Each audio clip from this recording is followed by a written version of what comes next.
Unafraid Show, right or wrong. Welcome, welcome, welcome. Thank you guys for joining me. First of all, appreciate your time. I appreciate your energy on the Unafraid Show every single day, where we bring the heat, we bring the truth, and we have real, honest conversations about things. Sometimes it makes people a little bit uncomfortable, but we are not sheep. Unafraid Show is where we can come talk about things without cussing people out, without name calling, where we come to have conversations about things that are real going on out in the world, place for thinkers. So if you are not a thinker, then you can go ahead and get on to stepping, because today's topics are going to be a little bit heated, make you a little bit uncomfortable, but it's all intended to help us think, to help us be honest about what's going on. So what we got up for today is, I started out with white privilege because I want to know, Johnny Manziel yesterday had 13 NFL teams show up to watch him work out. 13. But Colin Kaepernick still can't get a job. And I'm a little bit confused. And as usual, guys, send in all your questions, comments, everything to unafraidShow@gmail.com. Send them in and send them in here. I'll get to them as well. So Johnny Manziel had 13 teams go watch him work out in San Diego. And I'm sitting here looking. I'm like, hold up. Let me go back and look at his stats, because obviously I don't remember Johnny Manziel being spectacular at all in the NFL. 8 games started. 150 yards a game, 7 touchdowns, 7 interceptions. One game, he threw for 372 yards against Pittsburgh. But aside from that, he only had one other 200-yard game. And that was in 2015. So this is Johnny Manziel. And I am all about second chances for people. I'm all about second chances. I don't have a problem with Johnny Manziel getting a second chance. But, let's look at the stats. And I'm not even talking about the football stats, because they're not even in the same realm. They're not even in the same stratosphere. But let's just talk about the personal stats with Johnny Manziel and Colin Kaepernick. Because Colin Kaepernick's not getting a sniff from the NFL. Not getting a sniff. So much so that he's had to file a collusion lawsuit, a grievance against the league, because of what's clearly happening, what everybody knows. So let's look at their stats. Johnny Manziel, drug addict, been to rehab multiple times, alcohol addict, domestic abuse. He quit on his team. But we're going to have 13 teams show up for him. Which I don't have a problem with, because I believe that if he has rehabbed himself, he should get a second chance. However, let's compare Colin Kaepernick's stats. Well liked by his teammates. Been to the Super Bowl. 11th highest quarterback rating of active quarterbacks. Donates his time, money, and energy in the community, and never been in trouble. But we can't even get a workout for Colin Kaepernick. And then we're going to turn around and say that this is about some made up reason about, oh, he's dividing the community. So domestic violence doesn't divide the community? Drunk driving and any of that, drug abuse, doesn't divide the community? It does. So let's not sit up here and try to make it about something that it's not. Oh, well, it's about skill. Well, Johnny Manziel hadn't shown a damn thing in the NFL. Not a damn thing. Colin Kaepernick's at least been to Super Bowls. But then when you have Ryan Mallett and all of these other guys being signed, you know something is up. You know something is up. Let's be honest.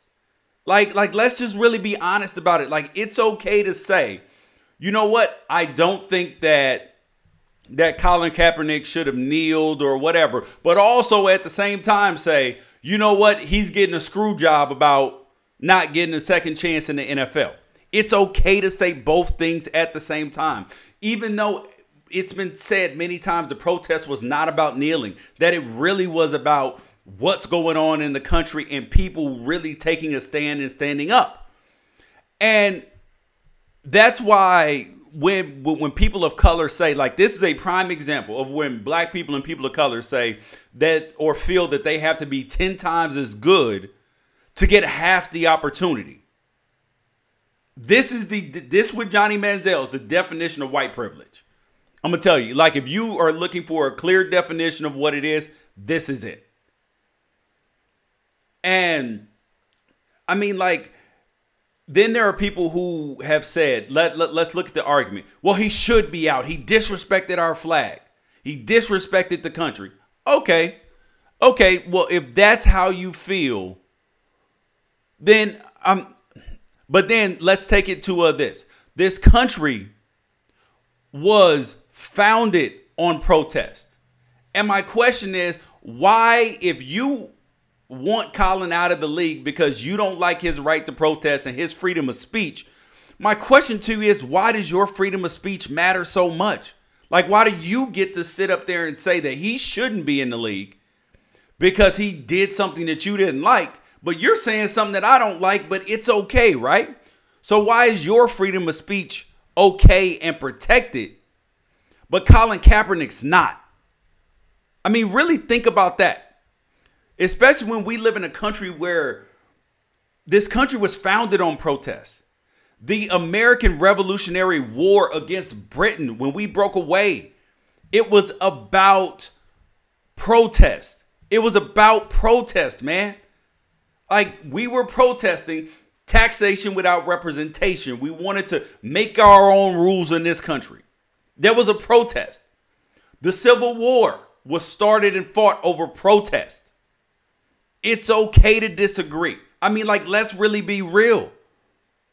Let's really be real. I mean, you have one guy who's doing great things out in the community, and then we have another guy who's literally just, donated $1 million, did exactly what he said he's going to do. I'm just asking.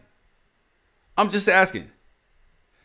mean, somebody sent in a comment. They said Manziel is getting exposure because he's helping kids that are really up for the draft. This is not white privilege or any knock on Cap. Okay, well, we'll disagree with that.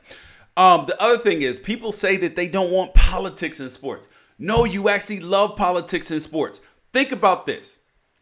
People begged for Michael Jordan, Magic Johnson, Kobe Bryant to weigh in on politics. They literally begged them. And now they just beg LeBron and KD and Steph and everybody else to just shut up. We don't want to hear what you have to say. We don't want to hear what you have to say. And I'm wondering why. Because it's not the fact that you don't like players, because they say it's a distraction because players need to be focused on football alone. But how is this true? When we have Drew Brees, he champions for the military all day. Great thing. But he still finds time to be a great quarterback. J.J. Watt raised $30 million for earthquake relief. For hurricane relief. But we love J.J. Watt.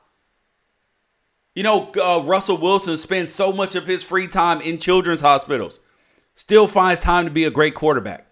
Chris Long, Malcolm Jenkins just won the Super Bowl.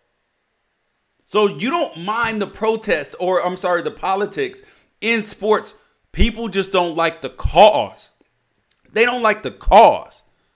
And it's not going to cost money because I talked about this the other day. I talked about this the other day, is that you have an element of people who are boycotting the NFL because they don't like the politics in sports. Sure. And then there is also a faction of people who are boycotting the NFL that people are not even accounting for. People who want to see the NFL, who want to see Kaepernick back in the NFL, and they're pissed off about it. Just the idea that racism is dead in this country is completely false. A 13-year-old kid just got arrested and that it's going to die off with the older generation is false. Like, we have to change the narrative and teach our kids. You guys are watching the Unafraid Show. George Reister. Keep it, swipe up, share the feed. We got something else to even keep it on going. A 13-year-old kid just got arrested in Georgia for making terrorist threats to the NAACP office. The kids in Charlottesville weren't old. The people out there, they weren't old. Like, this is what's still going on in this country now. And I have a question for you. I want somebody to answer this for me. How am I supposed to believe this? Something is not wrong when you have the Johnny Manziel situation and you have the Colin Kaepernick situation, and then you turn around and look at what else has happened. Like, you look at Stephon Clark, and you look at he just got shot in Sacramento. And how was a kid who literally was, let's say he was breaking windows, he ends up getting shot. He ends up getting shot in his grandmother's backyard after allegedly breaking windows 20 times.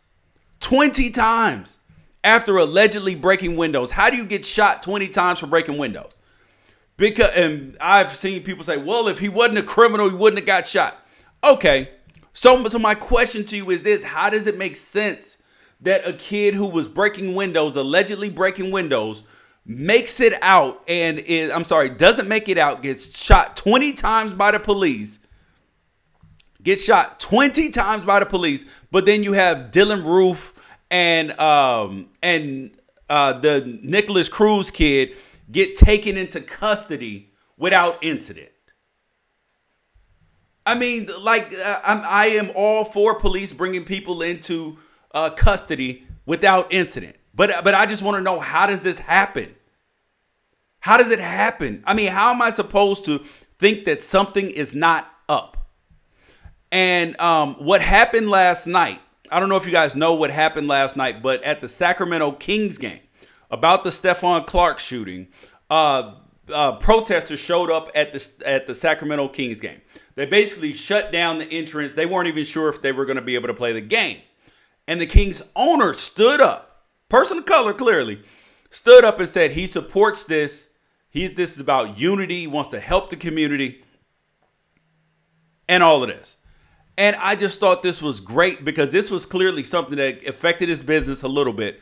And he could have taken another stand, but to actually stand with the people of Sacramento was big. And I want to applaud him for that. I can't quite say his name, but Sacramento Kings owner. And so I want to go further into, like, the thing that happened with and I want to go into further what happened with Stephon Clark. Thanks for your comment, Bob. Want to go on what happened with Stephon Clark, the kid in Sacramento, shot 20 times in his grandmother's in his grandmother's backyard, 20 times. And the police were called because he was supposedly breaking windows. Police came, he ran. Okay, do you know what this sounds like to me? Breaking car windows is completely wrong. There should be some consequences to it. But it's like egging houses like people did, TPing houses. It's wrong, but is it punishable by death? Punishable by death. And I'm wondering, like, how, and the white privilege in it is that the black man is so scary. Like, how are you this afraid of a kid who was breaking windows with a crowbar, allegedly, and you're not that afraid of a kid who just shot up a school or shot up a church in Dylan Roof and Nicholas Cruz? I mean, come on. Oh, and here's another argument. White privilege. 80% of the NFL is black. You are right. It's like 70-something%, but is black. However, the white privilege in the NFL goes all the way up to the ownership. That's where it lives, because they do not want people infiltrating the good old boys club. You got Shad Khan in Jacksonville, as close as you're going to get right now. But the question is, how are black men that scary to you? That they fear, that all of a sudden you fear for your life? I mean, how are these murderers taken in without incident, but you have Stephon Clark shot 20 times, Eric Garner choked out, Terrence Crutcher, Philandro Castile, Samuel DuBose, Sandra Bland, Freddie Gray. And now the interesting part about this is that they have actually, the media has actually, the media has actually made it not okay and wrong for you to say that Black Lives Matter. And say, oh, that means that you don't like the police or this or that. No, it doesn't. It just means that this is the issue that we're talking about. And this is not to demonize white people because there are so many people, and to demonize the police because it's not. I believe that the police officers who sign up to be police officers, they are good people trying to do the right things as a whole. But you also have a lot of people who are in there, like a small minority, who are in there doing the wrong things, who are racist, who are murderers, who plant drugs. And these are the people who destroy the faith in the community with the entire police. It's like if you tell your wife a lie, then all of a sudden you've opened up the lie door. Then all of a sudden everything comes into question. Same thing with the police. Because when something goes wrong, I'm calling the police. I like the police. I support the police. Blue lives matter. But Black lives matter too. And being a police officer is a difficult job. It's a hard job.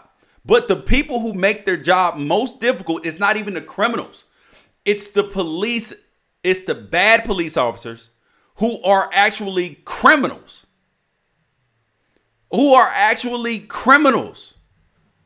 Pretending to be police officers. Those are the people who make it difficult for great police officers to do their job. You got the Baltimore police planting drugs. Those are the people that destroy faith in the community, in the police. And we have to stop protecting them by letting them off when they murder people, by letting them off when they plant drugs, giving them lighter sentences, just putting them on probation. No, they're freaking criminals. They need to be in jail because they are destroying the fabric of our community and making it tough on good police officers. I mean, and then there are people who, there's a lady in Minnesota, the cop Muhammad Noor, who shot her, Justine Demond, the lady from Australia. She got shot by the police in Minnesota. He got charged with murder. People say, oh, oh man, it's so messed up. She got charged with murder. No, if there was something wrong, he should have got charged with murder. This is not a revenge thing. We learned that was wrong with OJ. When people were happy just to get one guy off who was a murderer because of all the other injustices that had happened. We learned that this is wrong. So the same justice should happen for Justine Demond in Minnesota as should happen for Eric Garner, Tarek Crutcher, any of those guys. And then I get told when I've said that I am actually terrified for my black sons to have interactions with the police. They're like, oh, it's exaggeration. It doesn't happen that much. Whatever. And I'm like, you can't say that when a study just came out. The New York Times just published it. That black kids who grow up in the 1% of America, that they have the same chance of incarceration as white kids with income of $36,000. I mean, we got to be real about this. This is the truth. We can't sit up here and ignore what's going on.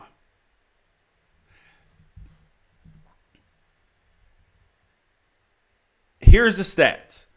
Is that black males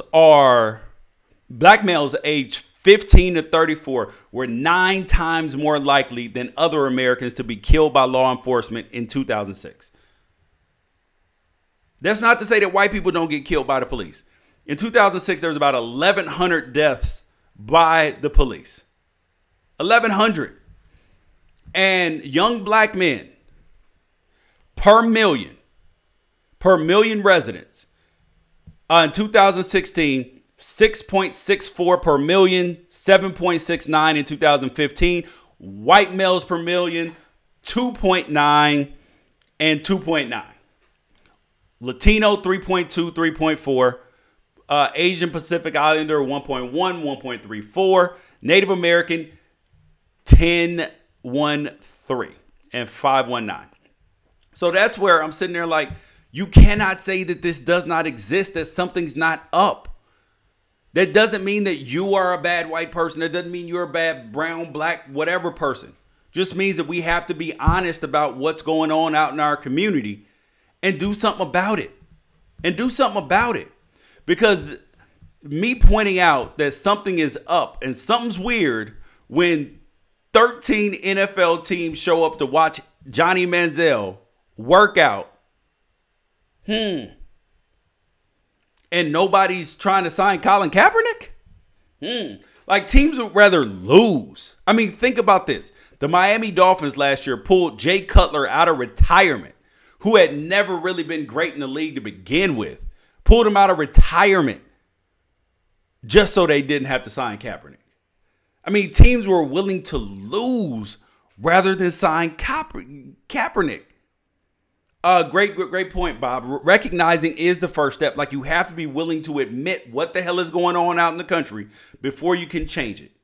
When a pro day in San Diego fields 13 NFL teams for a guy who has started 8 games, had 150 yards a game, 7 touchdowns, 7 interceptions throughout his career, and was never fantastic.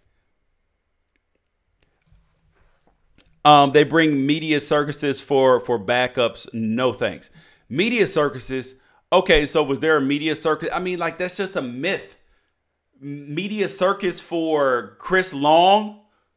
Media circus for Malcolm Jenkins in Philadelphia, who were part of the protest. Stood up, won a Super Bowl. Whole city of Philadelphia happy. That doesn't sound like a distraction to me. And when you look at their stats, Colin Kaepernick is a model citizen. A model citizen. And Johnny Manziel, drug addict, alcohol addict, and domestic abuser, and he quit on his team. And so that's why I said, okay, am I looking at white privilege here? Because you got 2 different set of circumstances. One is legally in trouble, quits on his team, and another guy actually shows up as a humanitarian. Wow. I mean, damn. I mean, what am I supposed to think? What am I supposed to think? You want to lose all your sponsors. Bro, it will never happen. The NFL teams will not lose all their sponsors. First of all, there are not that many white people that oppose it, first of all. And the second thing is that teams will, the NFL has proven it will succeed. They just got another bigger contract despite quote unquote lower TV ratings. Come on, man. Don't believe that. Everybody wants to sign up to be with the NFL. Papa John's got shipped out. Pizza Hut was in 10 minutes later. Like, here, sign us up for way more than Papa John was paying too. I mean, come on, man. Let's keep it real. You don't mind the politics in sports. You don't like the cause. You don't like the cause. Thank you guys for joining me today. I appreciate it. Unafraid Show. Right or wrong, leave a comment. Share the feed. Tell a friend about the Unafraid Show. Email your questions, unafraidshow@gmail.com. We bring the heat, man. We bring the truth here. And thank you guys for joining me. And thank you guys for having a civil discourse. Like, actually having a civil discourse without calling names, yelling, calling people F-bombs, all of this stuff. This is why you're the greatest show watchers that are out there, Unafraiders. I appreciate it. Catch you guys tomorrow.